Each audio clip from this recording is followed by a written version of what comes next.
Early radio, and we're on. We are rocking and rolling. Hello, everyone. Welcome to Hey Rick Live, and welcome to Brennan, my friend Brennan. How are you, mate? You good? Good, mate. Good to see you, albeit virtually. I know. How are you? You good? I'm good. I'm good. I'm here on the Gold Coast. It's still a little bit cold. The weather's starting to change, but looking forward to getting over to Bali pretty soon.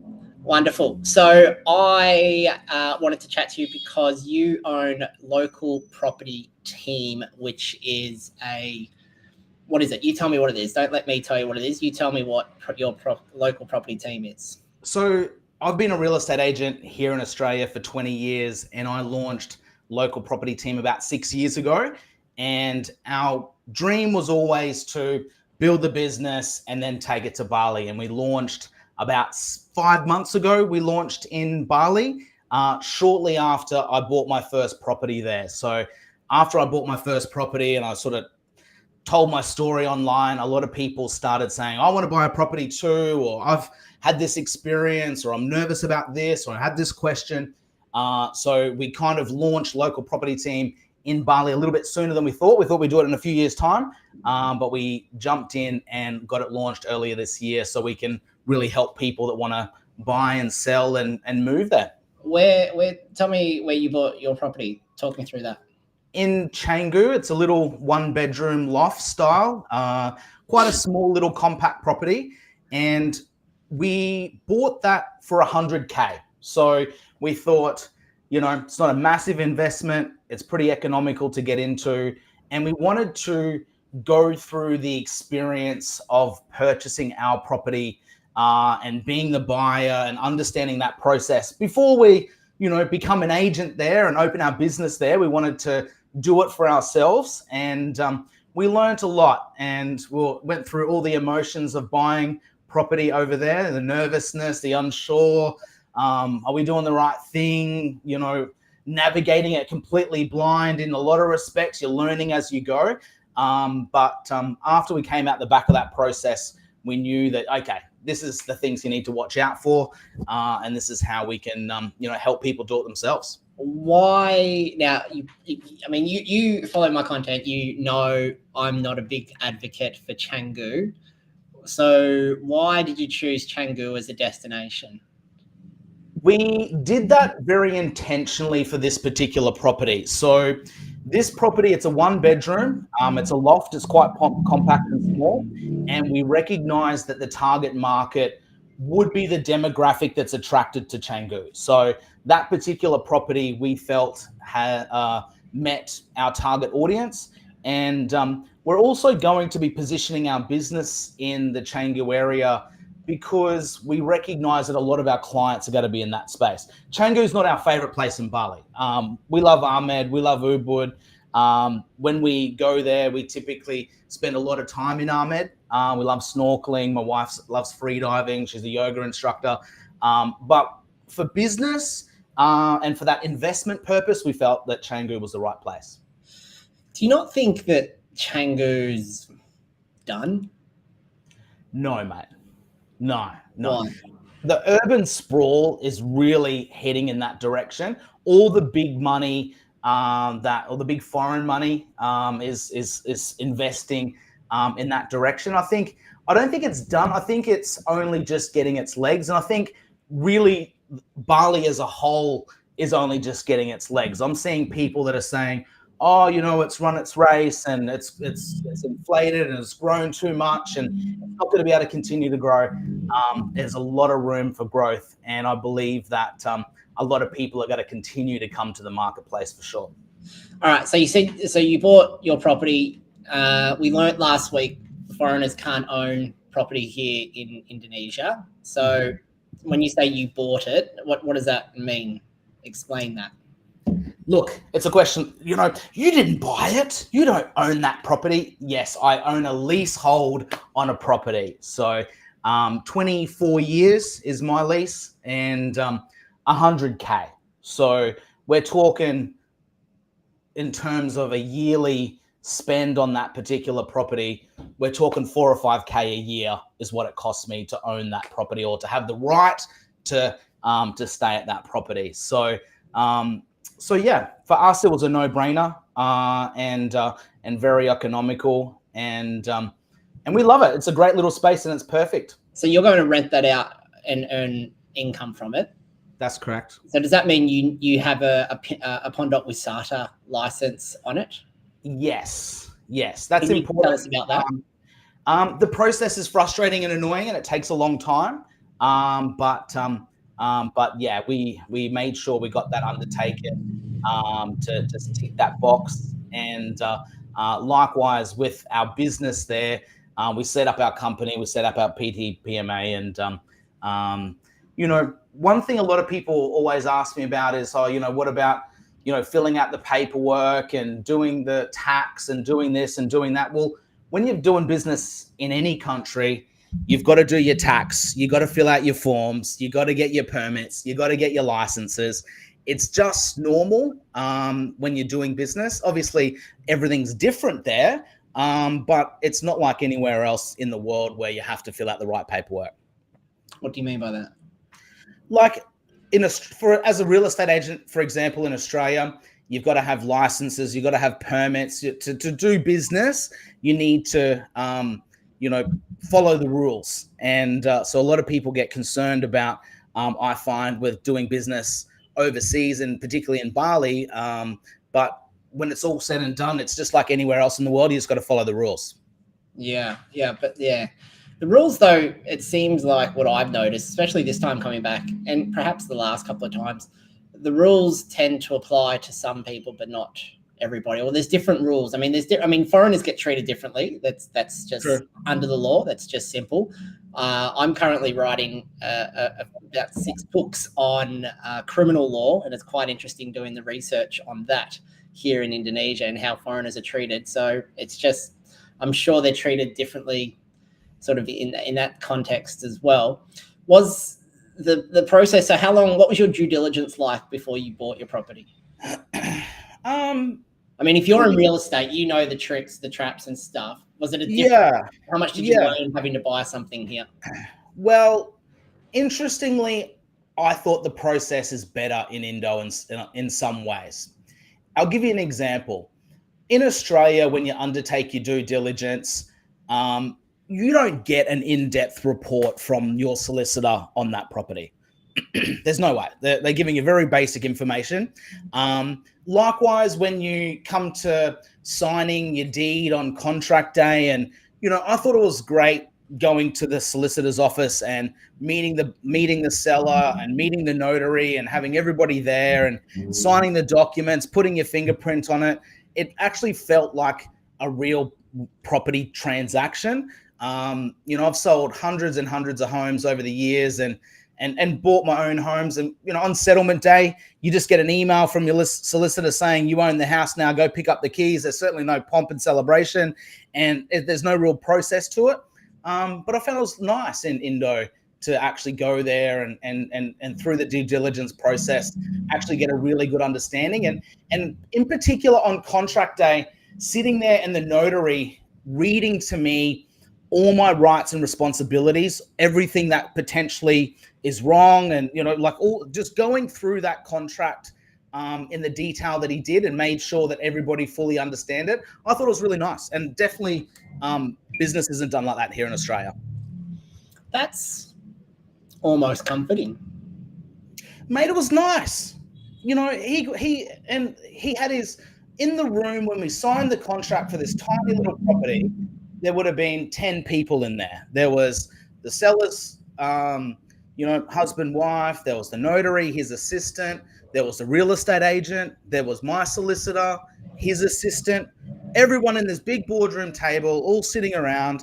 And he read through that contract line by line, that notary, and made sure that everybody fully understood everything. And when it came to, the different sections of the contract where they talk about, the original landholder titles and the this and the that, all the different pieces that form part of the deed.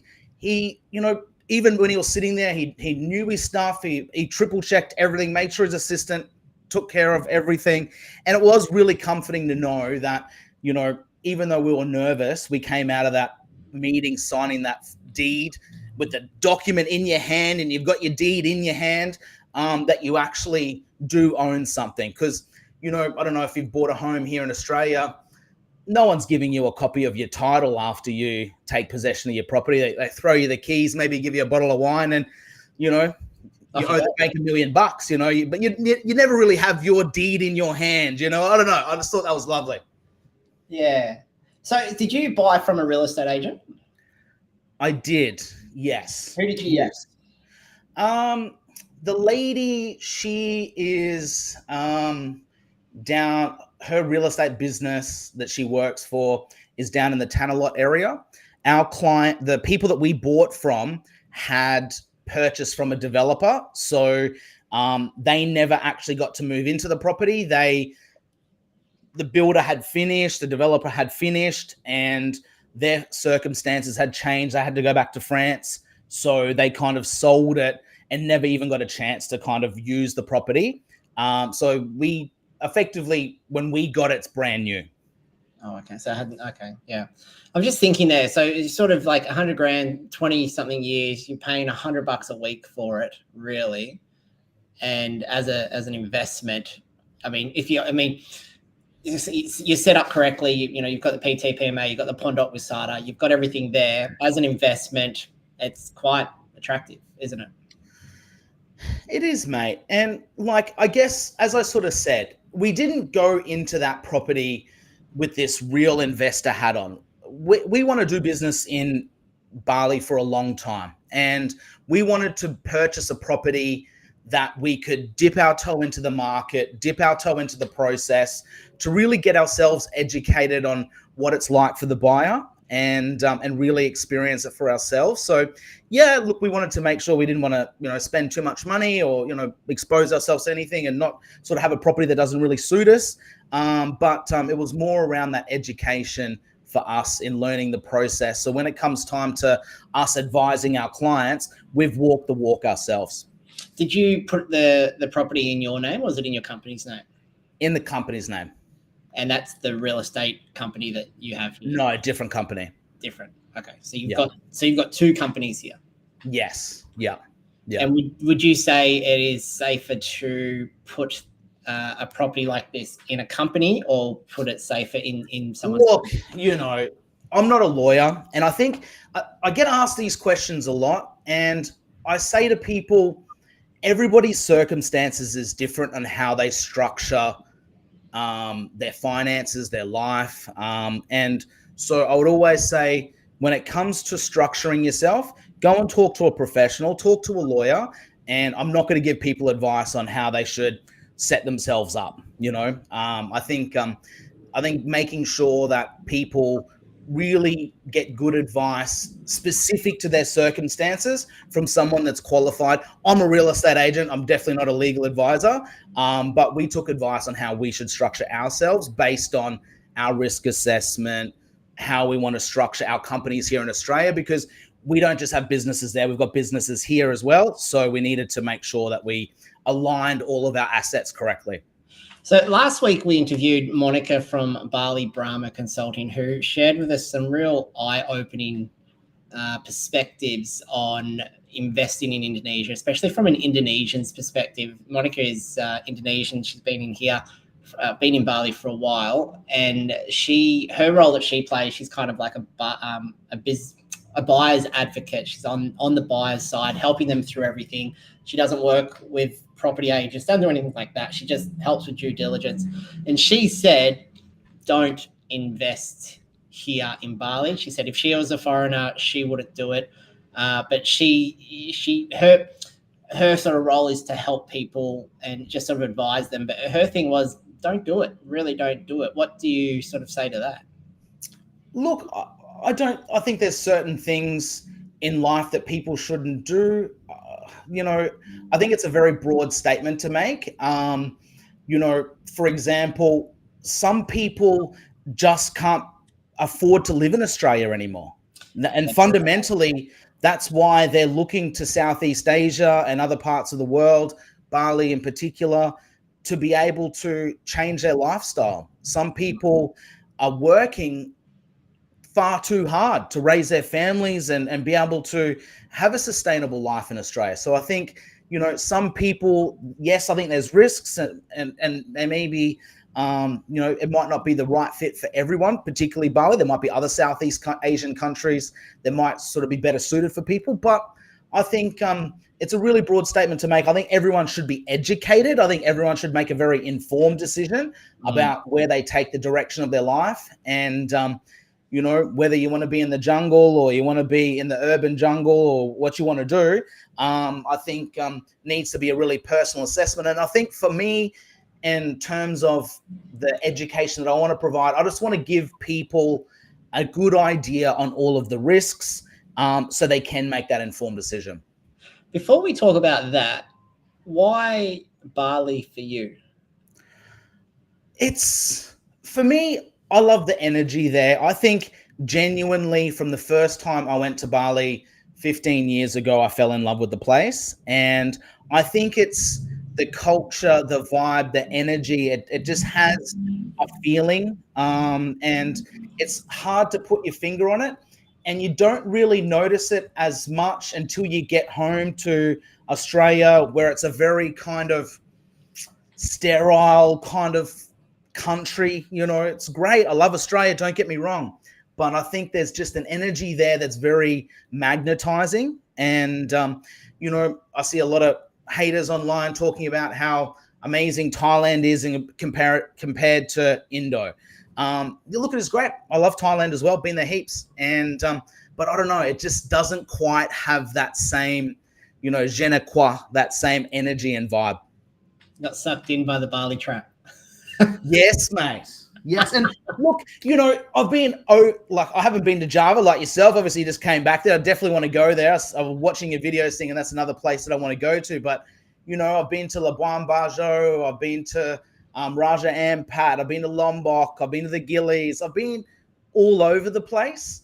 And definitely those parts of Indo don't have the same vibe and energy as Bali does. So I think it's definitely unique to Bali is what's happening there. Yeah, that's interesting. See, in Java the other day, we were just talking about how amazing Java is, and we got back to Bali, and it's like, oh crap, Bali stinks. Bali's crowded. Bali's busy. It's there's all these things about it, and you go, oh, yeah. I'm sort of not too sure where my heart lies anymore. Does it lie in Bali? Does it lie in Java? But I mean, I'm an Indonesian guy. I love Indonesia. I understand Indonesia is so much more than what this is. But look, tell us about your business. So what are you doing? What's your plan with your business? So as I sort of said, I really wanted to help people. And part of the reason why I wanted to come in tonight to talk to your community is just to give people some tips and some advice on the traps that I've seen in Bali over the years, and in particular, since starting my business.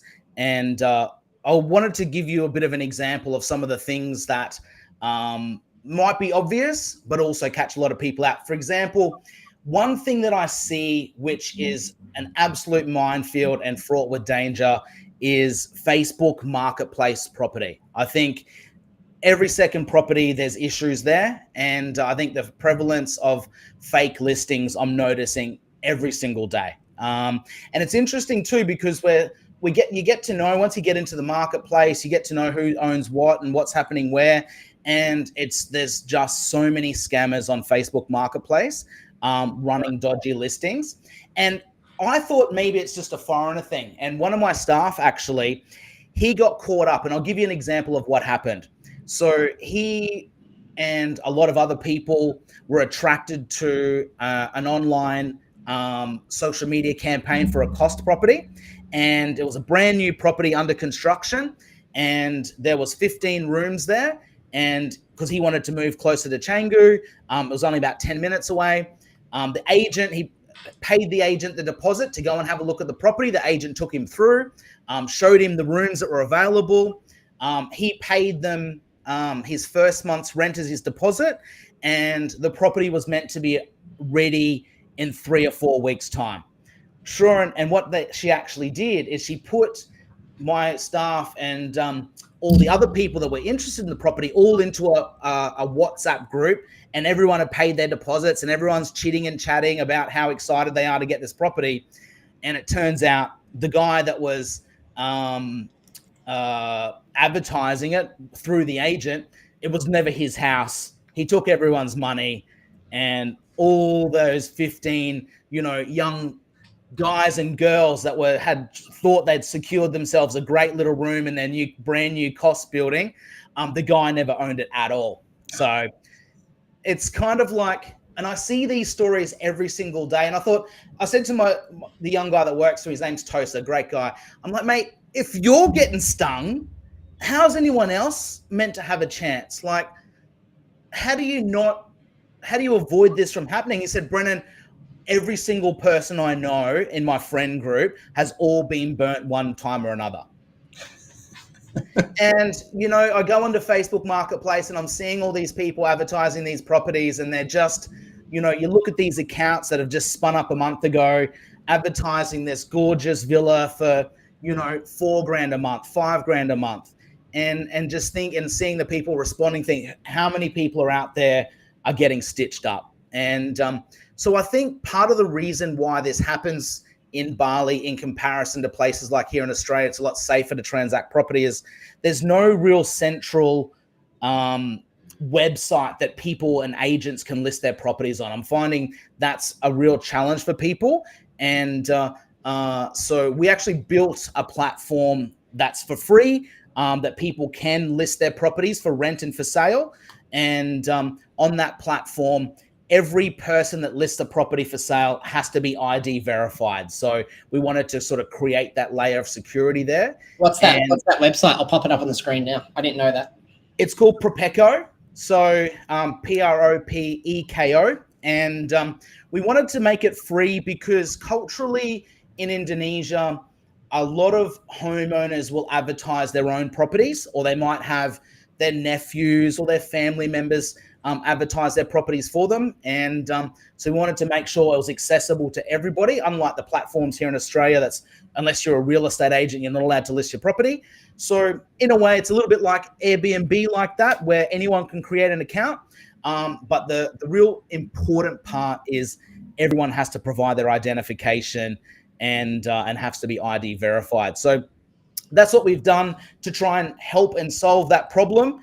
And so yeah, we're already starting to get users, already starting to get properties. Obviously, our properties are, front and center on Propeko, but that's kind of our step into helping out the community by trying to provide a central website that buyers and renters can go to and have some confidence that if they are dealing with somebody, there's some actual legal recourse that person has.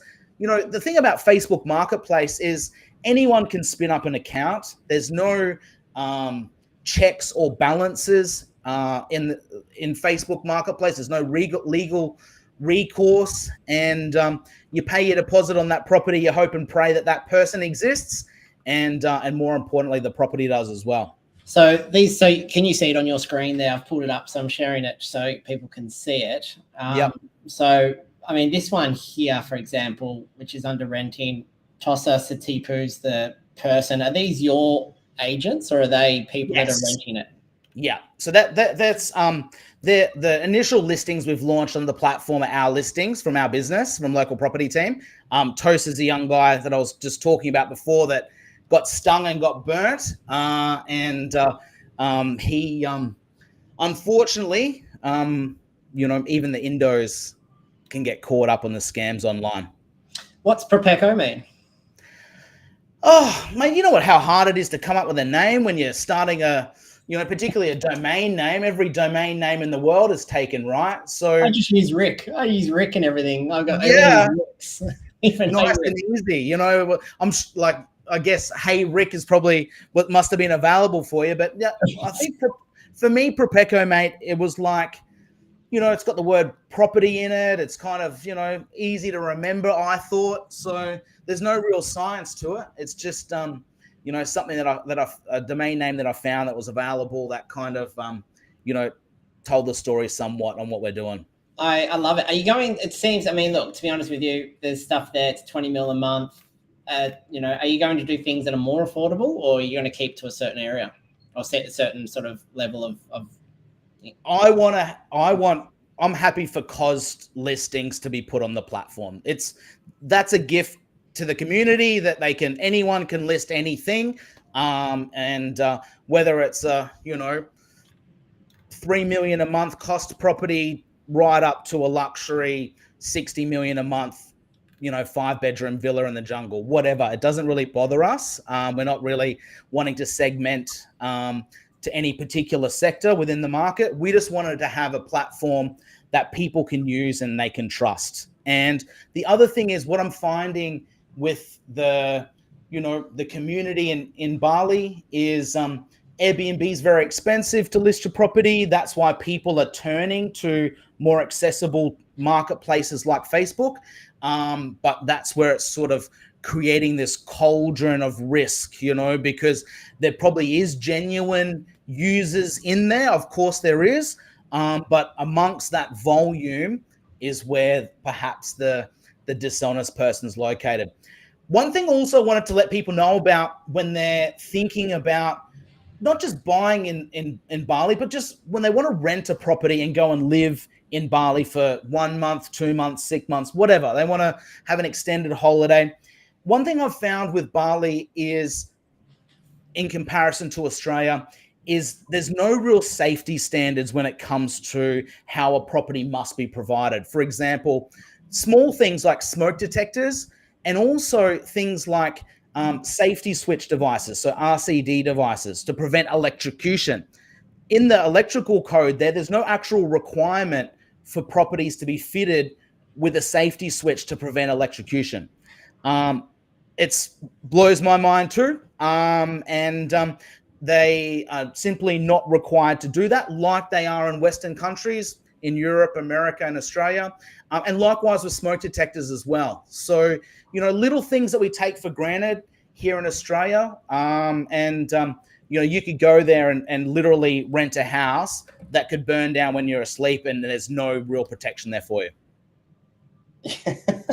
Just had a look to make sure. There's none in my place where I am. Mate, have a look at your circuit board. If you find a safety switch there, I reckon you've just won the lotto. Oh God, I don't know. Jesus Christ. It's just, what do they say? There's a saying, it says Namanya Juga Indonesia. It's like that's just Indonesia. That's the way it's sort of, that's just Indonesia. It is. Another thing is I notice in Bali, there's a lot of gas bottles inside indoor properties. Really dangerous, fire, carbon monoxide poisoning. These little things are important. And I think as more and more people go to Bali, and particularly if you're buying a property, you want to know if those things are there. You might take for granted that those safety devices might be in place with your renting or if you're buying. The other thing is, particularly what I'm noticing out in the marketplace, and you asked me about due diligence. There's a lot of people buying properties that aren't doing any due diligence at all. And I think that is just crazy. I think certainly you need to really make sure that property that you're purchasing is legal, there's no debt, that it has the right permits. I think that's a big issue for people as well, is they don't really understand the permits that are required. Sometimes people are purchasing property and they're not really knowing what they can build on that lot. And I'm noticing those people getting caught up a bit as well. I had some clients that have bought land and it wasn't until after several months after they bought it that they realized they can't build the property that they want to be able to build on that particular land. So that's something that I'm noticing that's quite common. And I think it's really important, as I said, for people to just really know the risks. And one thing I noticed is people that are purchasing properties over there and doing no real building inspection on those homes. So, for example, a lot of the properties, as you know, in Bali and across Indo, they're not connected to town water. They'll have like a bore, or they'll have a well at the property that they'll have a pump that brings the water up, and they'll have like a septic tank that's connected to the well. And I'm noticing a lot of people that have purchased properties, have owned them for 3, 4, 5, 6 months, and all those systems start to break and fall apart and leak and become really, really costly for them to pull apart, rebuild, fix. And again, that's just something else that I'm noticing in the marketplace that people aren't paying much attention to before they come out and purchase their property. So are you going to, because you're seeing these problems that people are facing, are you going to provide a solution for that in your services? Like, will you provide full transparency with what they can and can't do? Will you connect them with trusted legal advisors and notarists and that? Because I mean, real estate agents don't have the most trusted, I guess, reputation next to politicians. So I mean, and you're now operating in a really dodgy and corrupt environment anyway. So what sort of safeguards are you going to provide? Well, we definitely agree with you. We're not trusted. Real estate agents are not trusted. I've been an agent for 20 years and I've had to build my brand and build my reputation here in Australia. Very regulated market, competitive market, challenging market. And so I guess I want to bring that same work that I've done here in Australia to that marketplace. Every home that I sell in Australia, I recommend to every buyer to do a building and pest inspection. And I certainly recommend that for every buyer, whether they're buying something from me or they're buying some property from someone else. Make sure that you check these things. Make sure that you understand A, B, C, D before you enter into this contract to purchase this property, because it might not be the right fit for you. And as you said at the start, with the lady that was on last week saying to everyone, don't do anything there. Just stay bloody away because it's so risky. Like, I'd much rather share with people the potential risks, give them all the information and perhaps some solutions to be able to overcome those problems. And so then people can make an informed decision. Sounds like I need to start Rick's Building Inspectors Bali. Mate, there's a lot of business in it. I told my building inspector actually last week here in Australia, he's like, I'm working too hard, mate. And I'm like, I'm not making enough money. It's so bloody expensive here. And I go, you need to get over to Bali and start providing your service there because effectively it doesn't exist. And I'm very confident there's a lot of Aussies and Europeans out there that would pay, a fair, good price to have their properties inspected before putting them into contract. Yeah, but I mean, the challenges you're facing with that is you're coming in with a Western expectation on a completely different way of operating here. So things aren't within the building codes, things aren't legal. So they're coming in with this idea where we need to have this, we need to have that. And they go, no, you don't need to have that at all. So I'm not going to do that. If you want to live here, you get the luxury of living here, but you need to play by our rules. And these are our rules. So if someone was to come and do that, they're going to be facing a lot of problems and a lot of challenges, a lot of like hitting their head against brick walls. So if you're selling you're selling a property to me, for example, and you say, right, Rick, go and get a pest inspection or go and get a building inspection, and a dude that comes back with some problems, and there's nothing there within the law that says, well, the owner needs to fix it. I mean, what happens there? Is that then my problem? Well, mate, then it doesn't matter where you buy that before we even buy it. It doesn't matter where you buy a property anywhere in the world. There's a famous phrase, it's buyer beware, right? So know what you're getting yourself into. And whether you're buying, a rundown property in Ipswich or you're buying, something that needs work in Indonesia, knowing what it is that you're getting, I think, is important. And making sure, as I said right at the start, do that due diligence. Make sure that you're checking out, what are the challenges with that thatched roof that you've never dealt with before that meets code here. What's involved in fixing a thatched roof that has that woven type of bamboo and that woven, what's involved? You might want to restore that beautiful Joglo property back to its original condition. And you might want to really, take that property and personalize it, but just making sure that you're understanding what's involved with that and learning that process, I think, is important. And it doesn't really matter where property is located in the world. I think making sure that, when you are selling to a buyer, there's nothing worse than after a transaction, a buyer feeling like that they haven't been well informed. So, that I'm very open and transparent. That's how I've run my business here in Australia for a long time, very open and transparent with all parties. And And likewise, if we've got a genuine issue that my sellers know about it, as you said, in Indo, if they know there's a problem, they won't tell you, right? Well, that's illegal in Australia. So that's certainly outlawed. And I believe that what I want to bring to the marketplace is, those types of things that we've put in place in our country to make it more honest and make it more fair for everybody. I certainly want to be able to incorporate some of those factors into the business. Tell me about some of the frustrations you've encountered coming with a Western mindset into an area, a region that is on the precipice of, or it's on the edge of being Western, or is it Eastern, or what is it? What are those? Because you do have the Bali mentality. The only frustration I've had is, and you make an interesting point about, Bali being a real melting pot, sort of Eastern European, Eastern Western.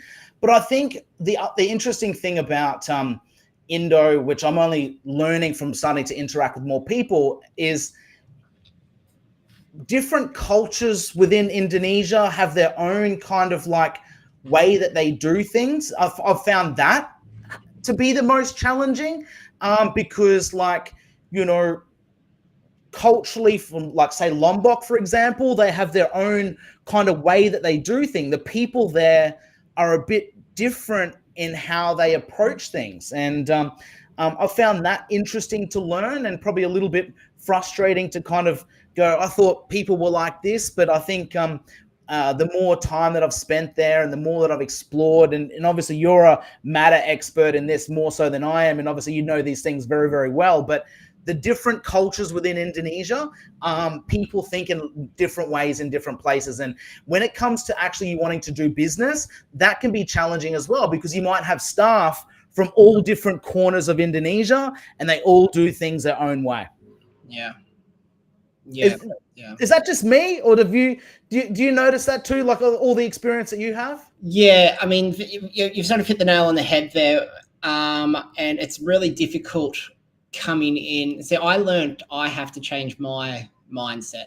I came in with the arrogance, getting everybody to change to me when I was younger. Yeah. And that really hurt me a lot. Whereas this time I've come back, and the difference now I understand the nation to a certain degree, but you're never going to understand it properly. And I think that's why I study so much history and language here and cultural aspects here, that then allows me to be able to better relate to, or putting myself in that person's shoes to understand where they're coming from. So sometimes I think, why did you do that?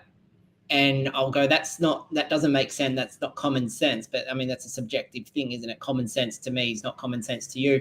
And common sense to me is not going to be common sense to someone who comes from Sulawesi or someone who comes from NTT. And all of their customs, their cultures and their traditions have got nothing to do with what my background is. So there's going to be a barrier there. So, dropping the ego and coming in and realizing, no, actually, I'm the one who needs to change here. I need to adjust my mindset. That's going to put you in a better position. And that's kind of what I'm trying to do by sharing, like on TikTok, for example. So I've sort of blown up on TikTok, and people love my content. They tell me every day, I love your stuff, love your stuff. And I noticed the things that do really well is like cafes. And I was like, I don't like going to cafes and showing stuff, but I need to do that because that keeps me traction for showing the stuff that I really want to show, which is the cultural stuff, the history stuff, the understanding of what Indonesia actually is, or trying to show what Indonesia is, and educating people that there's so much more to Indonesia than just what you see Bali, going to different cafes. So just, I guess, removing that ego out of it and going, no, well, actually, I'm going somewhere else. I mean, if you think of it the other way, if people are going to come to Australia, you want them to assimilate into who we are and understand our customs and our culture. So you're not wrong. It is an extremely frustrating thing, but that was my remedy. And I found that, and everyone, my friends have been here for a lot of years that have had a lot of businesses fail, a lot of businesses that have been successful, and they've all said the same thing. It's like, just drop the ego, lose the ego. I think you have to lose the ego anywhere in the world. And I think, as you said, you're very curious. And I think that's important as well. I think you have to be curious when you're traveling around the world and going to different places. And I think to for somebody to go to a different country and try to change it or try and do things they've always done or whatever, I think they're going to find that whole process really uncomfortable. And I think they should, take the advice from the lady that came on last week. Just don't go. Because if you're going to approach travel and cultures with an ego and trying to make that place that you're visiting, and because ultimately as foreign, we're visitors, we're we're not gonna, I'm Australian, I'm going there, I'm gonna have a great time and I'm gonna do things, but I'm certainly not going to be going to a country and trying to make it make everybody change to suit me. And I think that people will, and it's interesting because I think people are trying to put a square peg in a round hole when it comes to Indonesia. Well, it's kind of like what you're explaining. They're trying to make it something that it's not, and it's like putting a square peg in a round hole. It's just not going to fit, and it is going to be frustrating. And I think that's what creates those frustrations. But I think that's what I've sort of loved about listening to your story, mate, is seeing that you are interested in the history, seeing that you are curious. And I think that's why I've sort of started following you and listening to your content and thinking, I like this guy because he does seem to have that curious approach. He wouldn't take so much time out of your life to learn another language and to really go into that process if you weren't curious and wanting to drop that ego, mate. So I definitely agree with you on that. Yeah, it's I think it is very important. It's just, why do you think it's opportunists that are coming here thinking they're going to make a quick buck and trying to get into real estate, or do you think it's people that wanting to live a better life? Do you think, because I was thinking this the other day, Brennan, right? So Indonesia colonized for 350 years by the Dutch. Dutch completely took advantage of them. And then we have here in Bali this whole new gentrification, globalization, colonization of white people coming here and creating this environment where things are becoming more and more and more expensive. And I'm part of the problem. I've moved over here and I'm living here, and I understand the sort of, I can see the irony of it, but it's got me thinking, it's like, why are people doing it? Do you think it's that they're trying to capitalize on it? Look, we were chatting about that briefly before we kicked off today. I just got back from the States, and you were telling me about how you'd never really been attracted to the States, mate. Neither have I, but my wife really wanted to go to the States. We spent a month and we went around, and as I said, the place is an absolute dumpster fire. The crime is out of control. The homelessness is out of control. Cost of living is absolutely insane. Getting a sandwich is ridiculously expensive. And what I noticed when I was there and just getting to meet the people and chatting is they're wanting to leave too, because of all those reasons, the cost of living, the challenges. Like, everyone is, even when you have a decent job, you can barely afford to live there. And you're working for the man. You're kind of like, it's very hard to start a business, to have the capital to be able to get into a business. So all these factors in America make it challenging why people are leaving. And I think that's what's also happening here in Australia. And chatting to my clients and to my friends that I'm meeting from Europe, they're feeling the same way. Migration in those places has been incredible, and people are thinking they're not feeling safe in their own homes and their own suburbs in their Western countries. So they're now migrating to Asia. They are, mate. They're looking for a safer, better place to live. And who would have thought? And this is the whole thing about COVID, where the whole world just got flipped upside down, where normal rationales all got changed. And I think that COVID time really shifted people's thinking. And look, there's definitely got to be people that are coming to the marketplace wanting to make a quick buck. I meet them all the time. And, especially in my business, my industry that I'm in, there's that, slippery developer, or that person that's just, we call it commission breath, that real estate agent, or that person that's just in it for themselves. There's definitely those people out there, but they're not just in that marketplace. They're everywhere. I think my interpretation and what I believe by meeting with a lot of people, is people are just wanting to have a simpler life, and they're wanting to be able to reduce their expenses. People, I think, are able to work remotely a lot easier now than they have been in the past. And I think that's why people are attracted, to go to Bali, particularly Australia. As you know, mate, it's such a short, quick flight. And, to duck home is not a big deal. And if you want to live between the two places, it's not too crazy. So, yeah, I don't think it's as much opportunists as I think it's people wanting to change their lifestyle. Yeah, I think you're right there. I'm just going to throw out here to people that are watching live. If you've got any questions for Brennan, chuck them up on the screen now. I've got the screen sitting next to me, so I can ask them directly to him. Anything that you want to know about real estate or buying or leasing or anything like that. All right. So what are you sort of thinking going forward is, I guess, with Bali? I mean, I went up the East Coast the other week, like you probably saw. It's still untouched. Is there opportunity there? Should people be looking that area? I mean, what's the direction going here? Look, I think, I don't know did I say when we're off screen or on screen? I love Ahmed. Ahmed is me, my wife. We just love going to Ahmed. Yeah. And we love snorkeling. We love diving. We love fishing. And that's always been the place that we love. And we try and get there as much as we can. I think, we'd love nothing more than to have a house on the hill in Ahmed and go snorkeling and diving every day. That would be an amazing semi-retirement for us.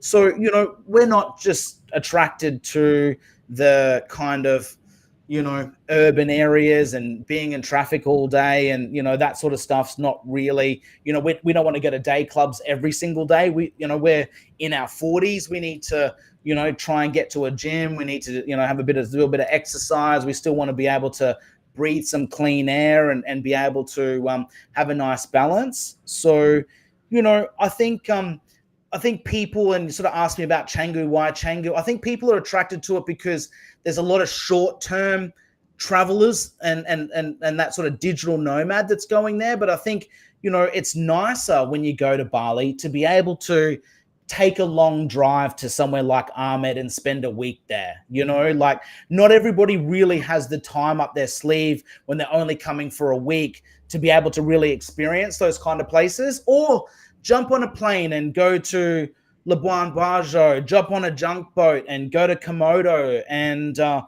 sail around the islands there, or, go to Raja Ampat in a, tiny little boat out into the middle of nowhere. And Raja Ampat is probably the most stunning place on earth, I think. And after going there, everyone says it's the best diving and snorkeling in the world. Then when you actually go, have you been to Raja Ampat? I haven't. We've got a tour next year that I'm releasing soon, which will be heading over that way. Book it when it gets released with Rick's team for sure, because that place is absolutely incredible. I grew up in North Queensland in Mackay, so I know the Great Barrier Reef really well. The Great Barrier Reef has nothing on Raja Ampat. That place is just out of this world. Labuan Bajo and Komodo, the Komodo Islands and the island group, again, is another stunning place, and you can have a similar experience. But Raja Ampat is out. They say in Raja Ampat, in one dive, you'll see more marine life than in the whole Caribbean in one dive. And so, yeah, that's one place that we really, really love. And so it's not just, Seminyak and day clubs for us. We like to, get out there and explore as well. All right. Okay. So if we maybe with some tips, like if we sort of said, like, what's your top 3 tips for property here in Bali, or top 5 tips you must do if you're going to be buying property here in Bali? So put your real estate agent hat on, your trusted advisor, 100% transparency. You're dodgy, but you're not dodgy. You're that guy people go to because you're not dodgy. What are you going to tell people? Really understand why you want to buy a property there in the first place. Is it just, you just saw a video and all of a sudden you're attracted to it?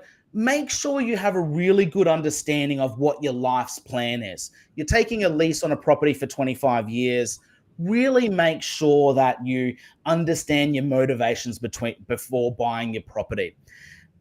And that seems so simple, but the amount of people that I've met over the last 6 months that have bought this property and have absolutely no idea why they own it.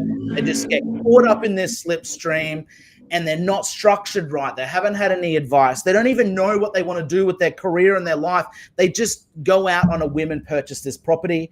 I would not recommend that in Australia, and I certainly wouldn't recommend that in Indo. If you're going to be renting a property, try and use a reputable provider. Airbnb is obviously very, safe. If you're going to be renting a property from someone from a Facebook community named Katut, who created an account a month ago, you're probably going to get ripped off.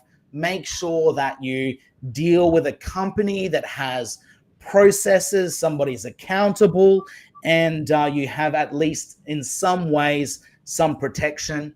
And also the other thing is, when you are leasing and renting your property, just try and make sure that it's safe. Mate, like, I'm a real estate agent, mate. In Australia, if I rent you a house and there's no smoke detector in it, and, I'm in big trouble.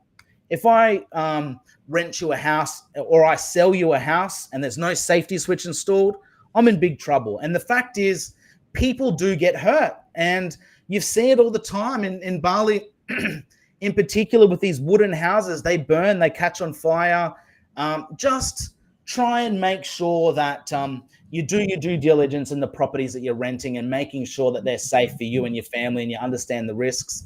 Not to say that, they're all going to fall down around your head, but just make sure you take a bit of care in where you're resting your head. Yeah, I think that's some really good advice there. This has been so insightful. I've really enjoyed sort of hearing your side of things. Before we sort of wrap it up, you've been in business here, how long now? About 6 months. 6 months. Any scary stories you've experienced or you've heard so far along the way? Look, as I said, I've been coming to Bali for 15 years. So, nothing really shocks me too much anymore. Than perhaps the newbie that's sort of coming.